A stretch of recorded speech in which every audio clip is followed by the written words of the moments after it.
Welcome back to Sledgehammer Horror, guys. I am Ken Sledge, and let's talk horror. Now, today I am joined by the beautiful duo of Courtney and Stefanie of They're Terrified and Tipsy. How are you doing today, ladies? Hey, We're great. we're doing good. Thanks for having us. Yeah, that's great.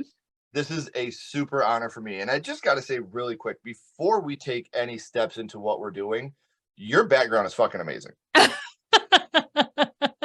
Is it a little narcissistic that we have a blanket of our faces on the wall? No, I think that's what it means to me is that's your assigned seat. Okay, where do I 100%. sit? I sit with me. That's where I sit. This is my There's face. no question here. No. If we come in here, we've had too much to drink. We're like, that's my face. That's where I sit. I'm afraid if we Exactly. swap, I'll like break into a cold sweat or something. So we have to stay in our spots now. That's right. Yeah, it's gonna be weird. People are gonna listen to the podcast when you guys switch seats and be like, "Man, these opinions don't sound like they're coming from the right person. What is going on?" They're not. No, it just doesn't feel right. We Right. have our own butt grooves. We're good. The Homer Simpson groove. I get it. Absolutely. I've been there. Now, before we talk about the reason that you are here, the reason I asked you to be here, I would like for the people that don't know you to get to know you a little bit. So, Courtney has a degree in landscape design, but in Florida, it was kind of like, no, I'm not going to do that. So, Right. she decided to pursue her career in interior design where there's air conditioning. That was, Yes. yeah. Yes. Air conditioning was pretty important in that change. Florida, yeah. Yeah. But she has always loved scary movies, and it takes a lot for her to be uncomfortable living after watching one. So, you are the one that like loves the shock factor and, makes fun of the cheesy horror movies and the cliches, such as people running up the stairs away from a villain. Yeah.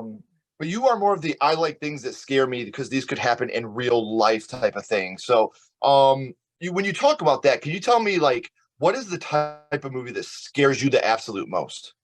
Oh, I think it is more of the real life things. Like paranormal doesn't do anything for me because I guess it could technically happen, but it's more of people doing sadistic things to other people is where I have the most issue with. That sometimes it's the hardest thing. I don't like gory, like overly gory, unnecessary gore is what I like to say. But I think it's people being sadistic is what really gets me usually in the plot. No, I get it. It's weird because that's why I love the horror genre, because you have all these different mini genres, all these subgenres of horror. And for me, the ones that scare me the most are like religious horror, like Exorcist, The Dark and the Wicked. Like, I'm 37 and The Dark and the Wicked almost made me poop my pants. That movie scared the hell out of me. Like, have you guys seen The Dark and the Wicked? No. Okay. Do we need to add that to our list? You need to add that to your list, please. Like I said, we watched that at like 2:00 in the afternoon, and I was like, hey, we can open the blinds. That's cool. It won't bother me at all. Let's put more light in here. It'd be great. Right. Right. And it's funny because I thought I was desensitized. I was like, horror movies, I've seen it. There's nothing. I watch them for entertainment. Yeah. Nothing can really scare me anymore. And then I watched that movie and I was like, it was the best feeling I've had in a long time. Like, wow. Is it a newer movie? 2020. It's a Shudder original. Okay. I cannot recommend it enough. I literally was just sitting there and I was just like, this is terrifying because it is an hour and a half of pure tension with no jump scare breaks, no comic relief breaks. Really? And you're just like, please do something to break this tension. I would just be ram my head sweating, into the I think. fucking wall. Yeah. Well, and the reason I bring that up, why, it's a weird thing. You're like, oh, you're talking about Courtney and how much she loves horror movies. Why are you talking about you and how scared you get of movies? Because Stefanie fucking hates them. I hate them. I fucking hate them. So, committing to the podcast was not an easy thing for her, but she overcame her anxieties. She bundled up with her favorite couch blanket with her face on it. She started watching and screaming and covering her face and pacing around the room. Drinking. And cursing. Yeah. Mhm. Man, I wish I was a fly on the wall when you watch The Dark and the Wicked. So, I know you're not a huge fan of scary movies, and they really do kind of get under your skin. But what gave you the drive and the commitment to go, you know what, I'm going to overcome this. I want to be a part of this podcast. I think this is a great idea. This is really something that I would like to do. I think a lot of it comes from mine and Courtney's friendship because we've known each other for a long time. Mm-hmm. So just the two of us having normal, any type of any day kind of bullshit conversation is entertaining in itself. So when we were talking about doing a podcast, we were like, well, we have fun together anyway. Like, imagine it's a topic that we have completely opposing like feelings on, but like to a ridiculous extreme that's actually funny. Because if we talk about even just a movie, just the banter in itself is just entertaining for ourselves. Ridiculous. And I promised wine. Yeah. So there's alcohol being consumed when we're podcasting. Yeah. And right now too. Yeah. It's funny because like I'm asking you this, Stefanie. I'm like, why did you start podcasting? And it's like when my mom asked me, why did you start smoking? Because other people were doing it and it was cool. It was a cool thing to do. Peer pressure, man. Peer pressure is 100% why I did it. So as I spoke at the beginning, guys, these amazing ladies do an amazing podcast. And that's why I wanted to bring them here so you guys could get to know them a little bit. And you can get to know them a little further by clicking the links down in the description, because I have their social media links as well as the links to their podcast. So you can make sure you subscribe to the podcast. Check that out. You'll hear a lot of amazing horror stories. You'll hear a lot of fantastic cursing, the best cursing you've ever heard in your life. It's correct cursing. Right. You gotta mix it up a little cursing. So it's one of those things where I love to bring people on here whose work I respect. And in order for you guys to do a horror podcast, horror had to start for you somewhere. So now I would like to take a trip back to the past and talk about what got you each started in the horror genre, your first horror movies.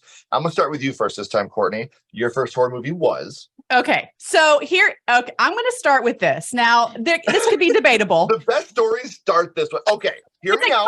Right. Hear me out. There's more to the story. Hold on. Just don't get your panties in a wad right now. Okay, so this is debatable whether this is a scary movie or not, but it terrified me as a child. It's called The Labyrinth, and I'm sure everybody knows about it with David Bowie, and he's singing and dancing with tight pants, his junk's all showing everywhere. It's ridiculous. But there was something about this movie that it could have been the puppets. I don't know, but it's just creepy as shit. And Jim Henson, I mean, come on. I mean, as a child, I was probably, I don't know, like 8 or 10 watching this movie. And it was something I'd never seen before. And it scarred me for life. And I think I like scary movies because of it. I think I was kind of weaned into the scary movie genre very slow. It wasn't something that was abrupt and like I'm scarred for the rest of my life, but it's one of those movies that I remember. Like it's a memorable movie for me. And I had a feeling it was that because the moment I saw you, I thought to myself, she reminds me of the Babe. That's one of the songs. If somebody hasn't seen the movie, I'm not being weird. It's a song from the movie, I promise. You're right. Now that I watched that movie as an adult, because I also watched that when I was very young, and there's the Bog of Eternal Stench. Oh my God, the fire things. It's a total gateway horror movie, and for repeat viewers, I'm sorry for you to hear this again, but I think horror is the hardest genre to say, yes, this is a horror movie, or no, that is not a horror movie, because you can't say it has to have jump scares. Pee-wee's Big Adventure has the best jump scare of all time, and that's not a horror movie. You can't say it has to have death. The Lion King has death. Bambi has death. All Disney, The outfield deals with death. So horror to me is a genre that is whatever is horrific to you falls into the horror genre. And I look at movies like Labyrinth, Willy Wonka and the Chocolate Factory, The Wizard of Oz, Dark Crystal. Dark Crystal. I can make an argument that all these movies have horror elements to them. Some of the scaredest I've ever been as a little boy was watching Labyrinth and seeing David Bowie with Hoggle, and he had that crystal, and he's like, he's just flipping it back and forth. Yes. Or Willy Wonka when they're in the train or on the boat, and it's going down and the colors are changing and he's singing that song. That's nightmare fuel. I still have nightmares about that fucker today. So we know that you started with Labyrinth. Yes. But what about you, Stefanie? What was your first horror movie? The first one I remembered watching was when I was probably like 15 or 16, and it was House of Wax. which I rewatched and I immediately regretted it. Immediately. I was like, I could have picked any fucking movie, and this is the one that I willingly told you was the first one I watched. So just for sake of argument, we are talking about the Chad Michael Murray, Paris Hilton 2005. remake of House of Wax. Yes. Okay. Yes. So Not 2005. the OG. No. Okay. Mm-hmm. And this is something that I think is really cool because this is over 400 episodes that I've been doing this podcast of my first horror movie. That's including specials, and there are episodes where there's 2, 3, 4, 5 people in. So I've had over 500 people doing my first horror movie. Mm-hmm. This is the first time talk for both of these films. Oh, and I think that is super cool. Can we high five? High five. Hell yeah, you can, because that's really, really cool to me. And I love how Courtney's like, yeah, I watched mine when I was like 4. Steph's like, yeah, I was like 15. Still sucked, hated it, piece of shit. We've had a brief discussion about it, and I think maybe my ease into like what I consider the horror, genre was very like puppet. It had puppets in it, for God's sake. And then hers was like House of Wax, where I'm going to put people in wax and make and die, Watch and they're them gonna die slowly. Right. So you kind of went into the pool, like you walked down those stairs, right into it. Yeah. And then you were just walking and some jackass threw you in the 12-foot section. That's exactly what happened. That's exactly what happened, because we were talking about before, and Courtney's like, why in the fuck would you watch a movie like that when you were like 15? And I don't like scary movies, especially prior to this podcast. I wouldn't even watch one. And I would always joke that like the only way I watched one when I was an adult was because my husband would like trick me into watching it. She'd get into the plot and she couldn't stop. 100%. Yeah. I'd be like doing something and he would like put a movie on because he loves scary movies. And he put one on. And of course, most of them start off with like, they lure you in, right? Like you get interested, you get invested. And then I'm screwed because I'm invested. Now I'm scared completely. So, but you can't stop watching it. Right. I'm invested. Right. So when I was a teenager, my friend came over to my house and she had like gone to Blockbuster or something. And she was like, I rented a movie for us to watch. And I'm like, cool. And it was just the two of us. And I remember us both being scared of it. But I'm like, well, it's just the two of us at my house. I can't leave. I live here. Where am I going to go? I can't be like, Mom, come pick me up. I'm here. Yeah. So I can't make this bitch leave because then I'm alone. I'm like, take the VHS down. I'm like, get the fuck out of my house. Don't come back. How dare you? Not friends any longer. I like how she's like, listen, the movie has Chad Michael Murray from One Tree Hill. You're going to love it. He's sexy. And I'm sure nothing can go wrong. He's so angsty in this movie. You'll love it. Okay, great.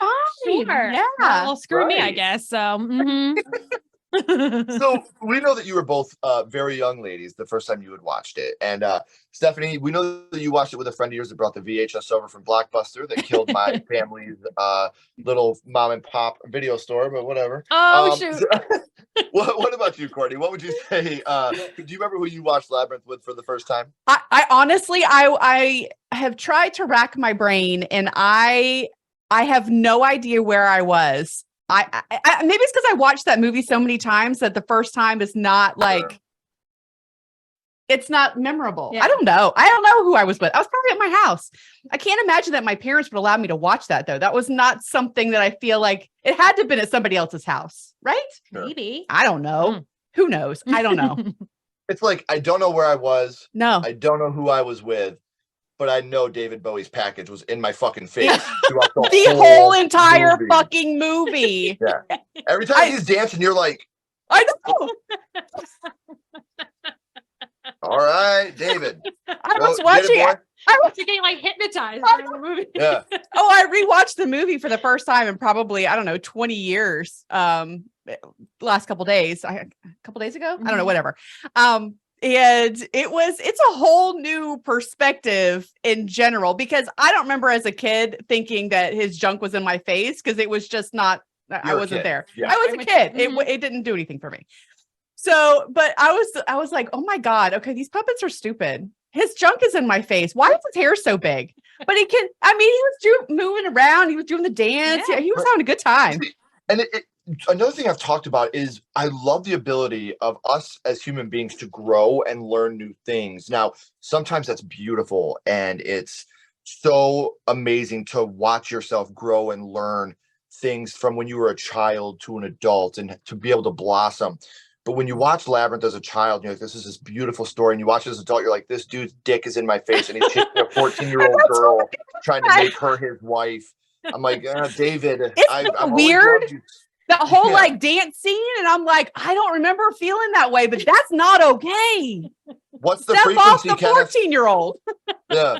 He's going after this little girl, and she's like, you have no power over me. And he's like, God damn it. Why would you say something like that? That's a stupid thing you can say to me. I've had my junk out this whole movie. How does it not have power? It's got power over every viewer, but not you, Sarah. This is horse shit. Put the junk away. We're getting out of here.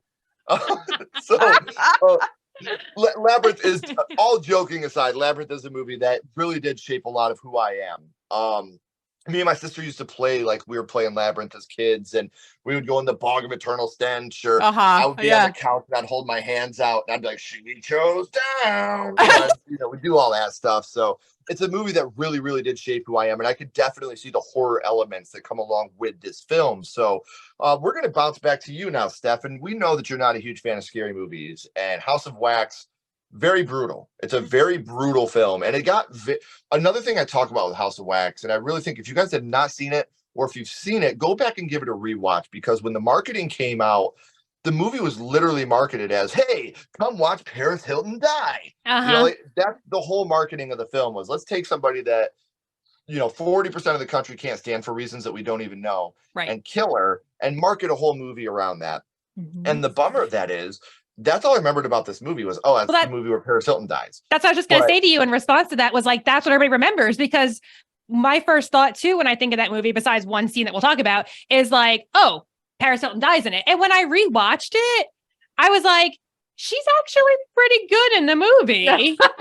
Like, surprisingly. The movie is very good, and it's a very good horror remake, and it gets so unjustly treated because people are like, oh, it's a Paris Hilton movie. I'm like, listen, okay, the 10 things I love about you, guy, played the Joker, and how'd that turn out? Okay? Amazing. Don't even talk about, or 10 things I hate about you, whatever. Heath Ledger played the Joker, okay? When I first heard about that casting, I was like, this is the dumbest shit I've ever heard. Why is this guy playing the Joker? You retracted that quickly, didn't you? Oh, I walked out of the theater like, you guys want to see me hide a pencil?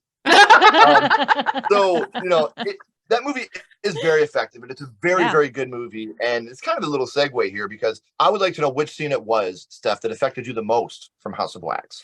Well, when I was thinking about the movie, I wanted to think about things that I remembered, like from nearly 20 years ago, the first time I watched it, and then rewatch it again. Because I took a couple of notes before I watched it of like things that stuck out in my head. So the one scene that I remembered still bothered me today, like when I watched it the other day.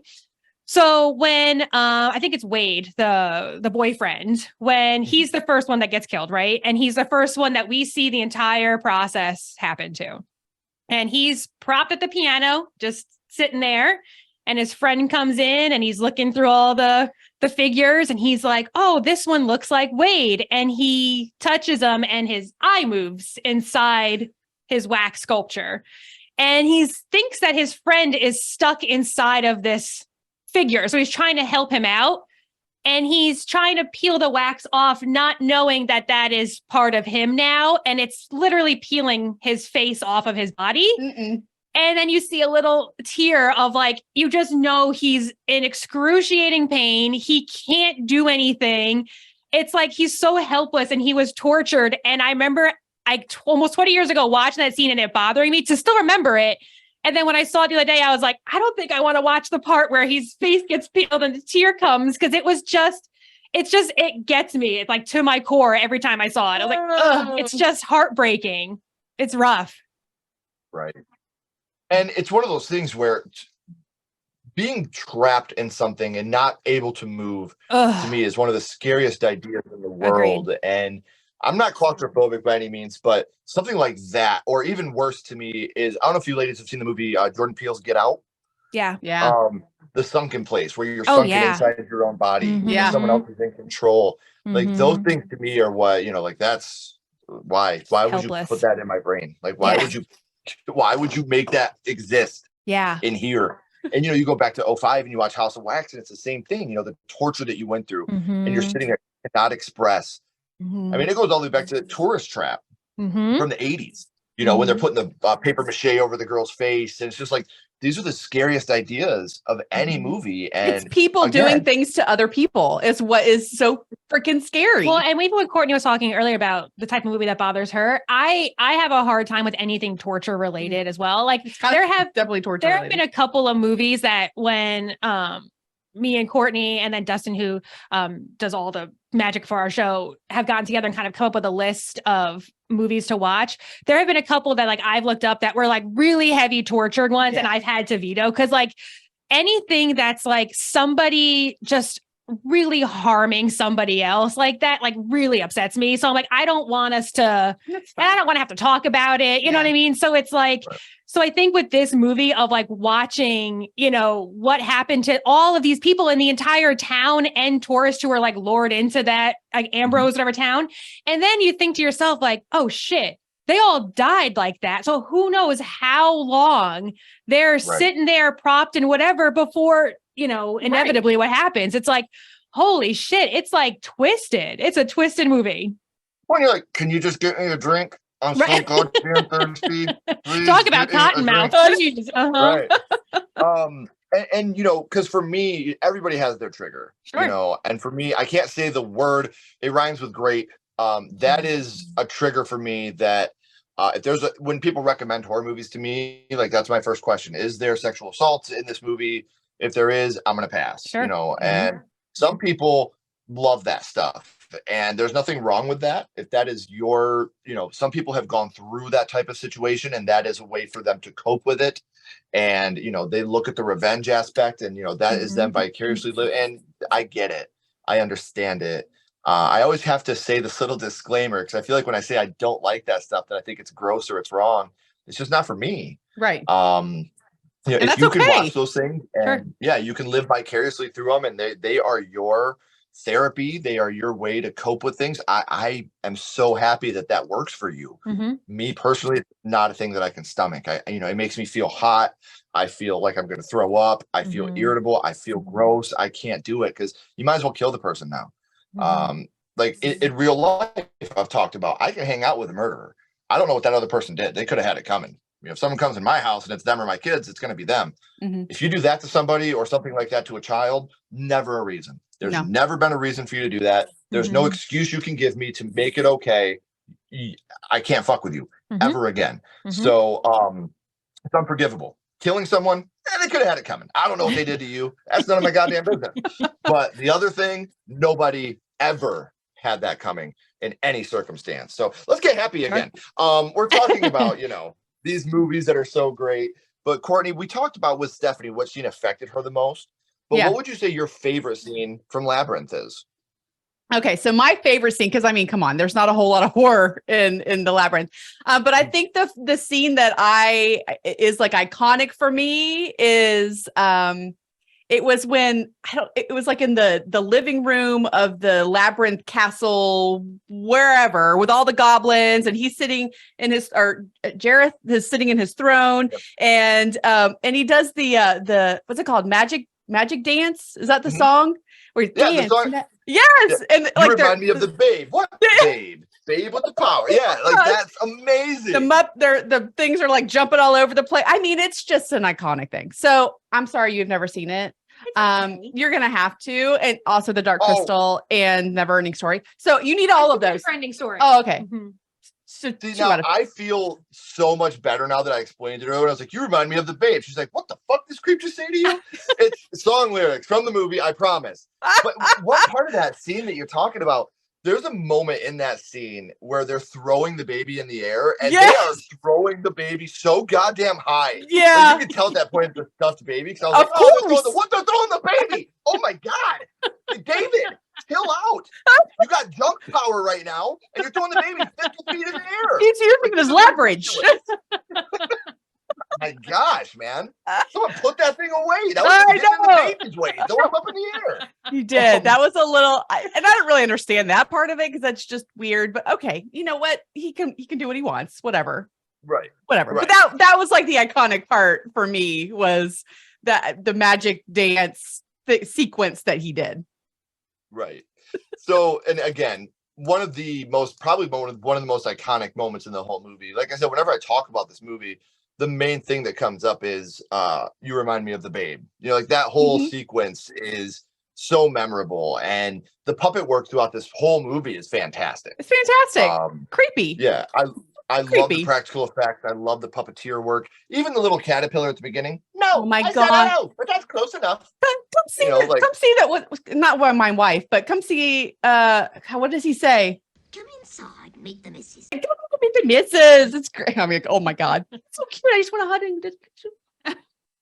Just and I love how ironic it is at the end of that scene. How he keeps going, you don't want to go down that way, and then she finally goes the other way, and she's like, she would have gone that way. She'd have gone straight to the castle. You're like, oh my God, 20 minutes. I know. Such a good movie. Such a great movie. It really is. So we do know, Stefanie, that House of Wax, we talked about it a little bit at the beginning. It is a remake. Have you seen the original Vincent Price version of the film? I have not. I can't recommend it enough. Okay. It's one of the films where what I love about the House of Wax remake, because I'm not one of these people that's completely anti-remake. I think remakes, even the worst remakes, have great benefits. Moments. Sure. Well, because even like, let's say there's a dog shit remake, like April Fool's Day. Let's just say that, because that movie. Oh God. But people that have never seen the OG April Fool's Day will go and watch the remake and go, man, I didn't know this was a remake. Let's go check out that original film and see what that was like. Sure. So, you know, it does guide people back to the originals. And with House of Wax, the Vincent Price one, it really focuses around your villain in the movie and why he is the way he is. And I think a perfect remake is when you take the bones from the original movie and you put your own skin and organs over top of it. You make it your own. I don't need to see everything you've done in the original because that's already happened. Take that idea and make it your own. And that's what House of Wax did. So you really are getting two completely different viewing experiences. Oh, that's interesting. I really think if you get the chance to check out Vincent Price's, very good film, very creepy, still great practical effects. So if you get the chance to check it out, I really cannot recommend that one enough either. Okay. That's interesting. I really did feel like this one, I wish that they kind of talked about the twins a little bit more, because they do in the very beginning, of course. And, you know, there's an evil one always, and there's a good one. Okay. But then when we meet them, we just kind of like meet them. And then we have to assume that the one that's doing all the work is the evil one, not the one that seems nice, you know? So it's like, I don't think that they gave us enough about the twins, but they gave us enough to kind of get through the movie and know, you know, the gist of it. So it may be interesting to see the original one to kind of get more backstory on them. Absolutely. Because in the original one, there's only one. Oh, interesting. Now, the reason I asked you that question, Labyrinth doesn't have a remake, but like we do know, remakes, prequels, sequels, kind of all the rage right now in Hollywood. Courtney, is Labyrinth a movie that you would like to see remade today? I mean, why not? I mean, as long as they have the bog, I mean, I'm good. Give me the bog, give me the puppets, give me the dancing will be really cool too. They'll probably be a little bit better, you know. Maybe not puppets. Maybe they're actual, I don't know, people. See, for me, like I would, you need three things to happen to make a Labyrinth remake work. Okay, One, I'm you gotta listening. keep it practical. Don't give me a bunch of CGI. Like I don't want over CGI. Two, the characters that you get, the actors you get to portray your characters, you're gonna have to sell me on these actors because David Bowie completely killed it. Oh my God, he killed it. And And he cannot be replaced. He can't be replaced is my problem. Okay, go ahead. No. That's the thing. Like you're going to have to get someone, but you're going to also have to get someone that can sing because Labyrinth is very much a musical. It is a musical. There are so many musical moments throughout that film, and that is integral to the film. You have to keep it a musical because that is part of the reason that people fall in love with it. You leave the theater and you're still singing these songs in your head because they're so catchy and sing-alongable. And I'm probably gonna watch this movie tonight because I fucking love this movie. I know, it's great. Do it. And three, enhance the package. If you're gonna do it, you do it bigger, you do it better, you do it better. Really lean into it. Yeah. You let me know. Like, we're all aware it's here. I need the baby going 60 feet on the throws in this one. Okay. Oh my God. You know what? I agree. I mean, if you're going to do it, you might as well do it good. That's the only animatronic I want to see in the film. I want it moving on its own. Wasn't that over on the right side last time? Don't even ask, because it will come after you. So, I've had an amazing time talking to you guys about your first horror movie and what those movies mean to you. But now I do want to throw you a little bit of a curveball here for a second.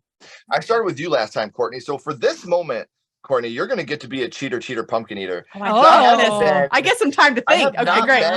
Asking you guys the same questions. So you guys have had to have your own responses now. But this one, you guys are going to be asked the same question. And Stefanie, you don't have any time to think about it. No pressure. Okay. Gotta limber up. So here for a second, I got to bring my buddy in. My little buddy Ghostface is here, and he has a question for you. Okay. What's your favorite scary movie, Stefanie? What is your favorite? I know you're not a fan of horror movies, but what is your favorite horror movie if you had to choose one of all time? That was a curveball. Oh my God. I need to recover from that pop-up randomly. Okay. I don't know if I have a favorite of all time, but there have been a couple that we've watched that scariest have like stuck with me or I remember the most. Well, like we talk about them all the time. We talk about Hereditary. For whatever reason, of all the scary movies that we've watched, Hereditary just like sticks with me for, I mean, we've seen, I don't know, 130, 140 scary movies at this point, and it's like, there's just so many visuals in that movie. And I think anything that involves kind of like a weird spiritual, paranormal kind of element too, kind of makes things a little bit like limitless in a movie. And there was also, I don't know, just like witchcraft involved. And there's just so many like unexplained moments that just happened to this poor family that like, it fucks with me a bit. It really did mess with me it lingered with me for a while. So I would think that movie's probably the most memorable that we've watched for me. Well, that's a good segue because we go from David Bowie's package to a lot of unhinged packages in Hereditary.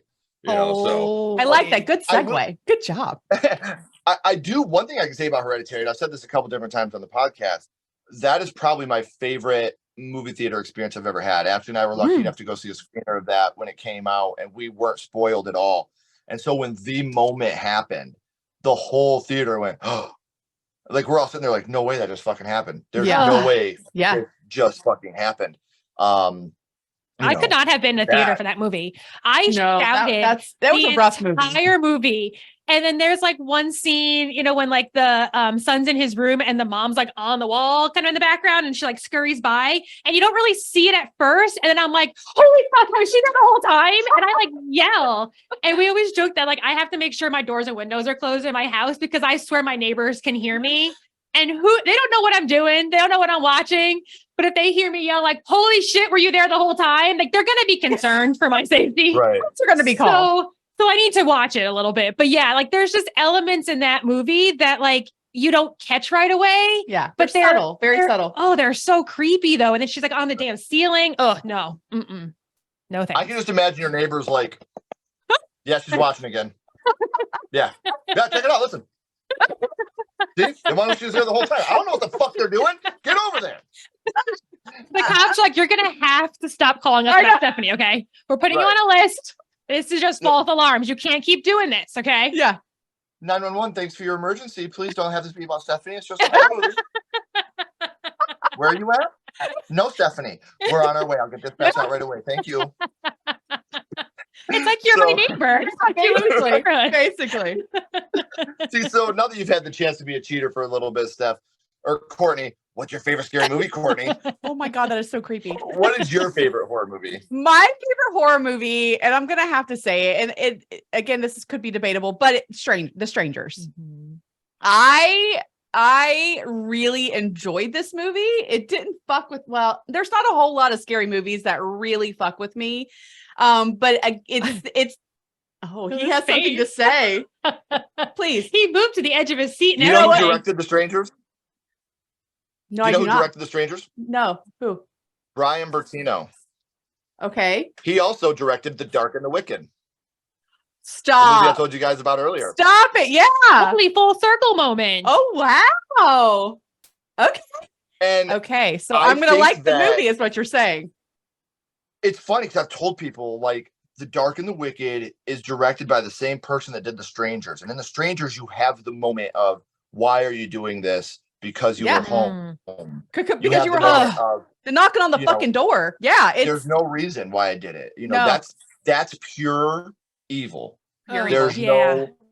no, I did this because you were here. Yep. You don't owe me anything. No. You've never done me wrong in any way. Yep. I did this because I wanted to do this to you when you answered your door. Right. And there's moments like that throughout The Dark and the Wicked where you're like, wow, that is so blunt. And you will see a lot of similarities in filmmaking style, in score. Like in The Strangers, it's the same way. You don't have a lot of those jump scare moments. It's just dread and it's tension all the way the whole time. Imagine that with a supernatural possession type feeling to go along with it. It's not overt and in your face. The amazing part, we'll talk after the podcast because we got to talk about it. When you said The Strangers, I felt like that SpongeBob meme. Like, no, we got it. I saw you. You're just waiting for me to stop talking and running my mouth because you needed to go. Okay, gotcha. Okay. It's amazing how stuff like that works because I think that Brian Bertino is a fantastic director and writer, and the things he's done, like The Strangers, The Dark and the Wicked, he has a couple more projects coming out that I'm very, very excited about. And it's amazing for me to hear you say The Strangers is my favorite horror movie because The Dark and the Wicked is my favorite horror movie that's not House 1986. House 1986 was we're twinsies. Yes. House is the first horror movie I watched. It's my favorite, but The Dark and the Wicked affected me on a molecular level. So, and to hear you say The Strangers, like I feel like Brian Bertino is my actor because no one talks about The Dark and the Wicked. So like that's mine. You bring up The Strangers, I'm like, yes, thank you. So I really have had an amazing time with you ladies. And we always end this with the same question.